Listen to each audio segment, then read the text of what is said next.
Shalom, terimalah salam warta dari Bukit Fajar. Jadikanlah mereka muridku. Dalam nama Bapa dan Putra dan Roh Kudus. Amin. Tuhan sertamu. Inilah Injil Yesus Kristus menurut Lukas.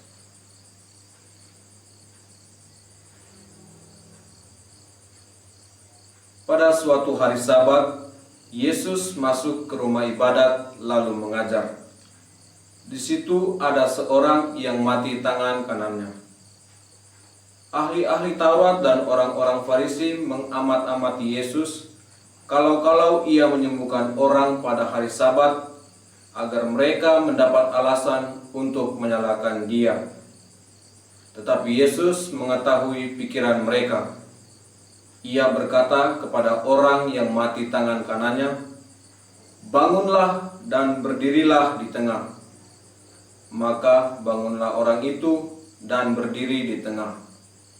Lalu Yesus berkata kepada mereka, "Aku bertanya kepada kalian, manakah yang diperbolehkan pada hari Sabat, berbuat baik atau berbuat jahat, menyelamatkan orang atau membinasakannya?" Sesudah itu ia memandang keliling kepada mereka semua, lalu berkata kepada orang sakit itu, "Ulurkanlah tanganmu."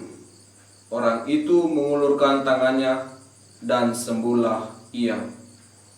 Maka meluaplah amarah ahli-ahli Taurat dan orang-orang Farisi. Lalu mereka berunding apakah yang akan mereka lakukan terhadap Yesus. Demikianlah Injil Tuhan. Saudara-saudari yang terkasih dalam Kristus, dalam kenyataan hidup bermasyarakat dan menggereja, kita seringkali menemukan orang-orang yang memiliki sikap serupa dengan para ahli Taurat dan orang Farisi.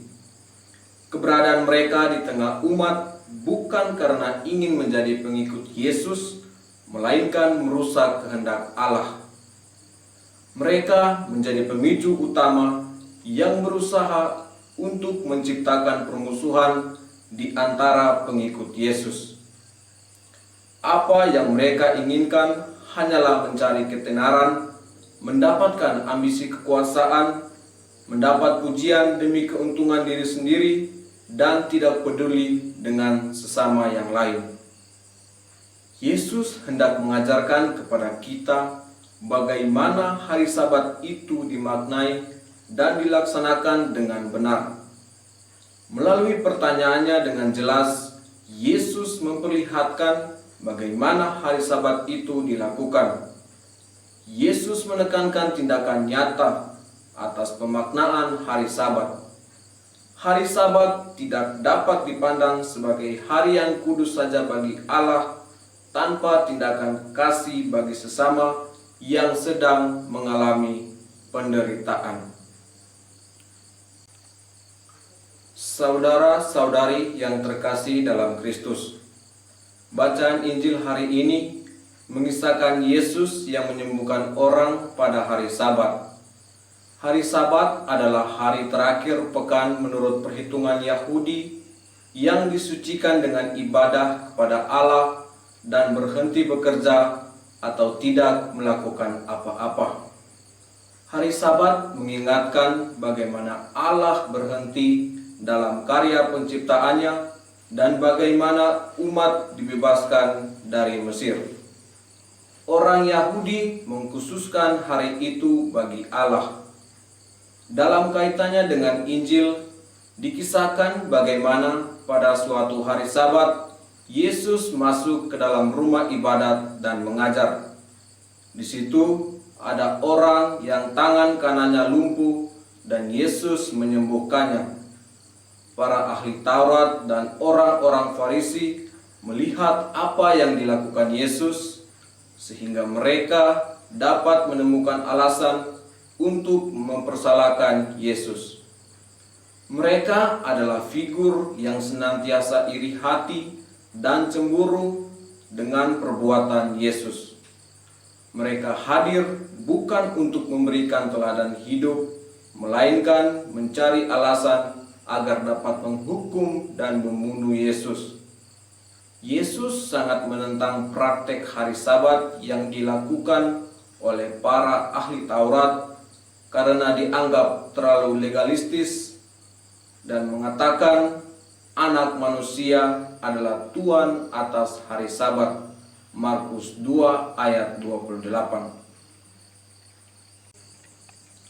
Aku bertanya kepada kamu, manakah yang diperbolehkan pada hari Sabat? Berbuat baik atau berbuat jahat? Membinasakan orang atau menyelamatkan nyawa orang? Pertanyaan ini merujuk pada satu hal, yakni pilihan untuk memilih. Keputusan memilih tentunya didasari oleh berbagai alasan dan kepentingan atas suatu tujuan, sehingga selalu ada konsekuensi yang akan diterima. Saudara-saudari yang terkasih dalam Kristus, tindakan penyembuhan yang Yesus lakukan merupakan kepeduliannya dan bukti cinta kasih Allah kepada sesama. Apa yang Yesus perbuat bukan semata-mata ingin menunjukkan bahwa dirinya hebat dan sombong. Tindakan Yesus sama sekali tidak melanggar hukum hari Sabat karena Yesus melakukannya atas dasar cinta kasih serta telah memenuhi hukum Taurat. Yesus mengajak kita untuk menyadari betapa pentingnya melakukan perbuatan baik dan menyelamatkan nyawa orang lain. Kita yang merupakan pengikut Kristus diharapkan tidak memiliki sikap seperti para ahli Taurat dan orang Farisi. Kita juga harus belajar dari Yesus yang secara tegas berani melawan aturan yang tidak benar dengan tindakan cinta kasih. Semoga cinta kasih Kristus menuntun kita melakukan apa yang seharusnya dikehendaki Allah. Semoga demikian. Tuhan memberkati kita. Pergilah, engkau diutus. Dalam nama Bapa dan Putra dan Roh Kudus. Amin.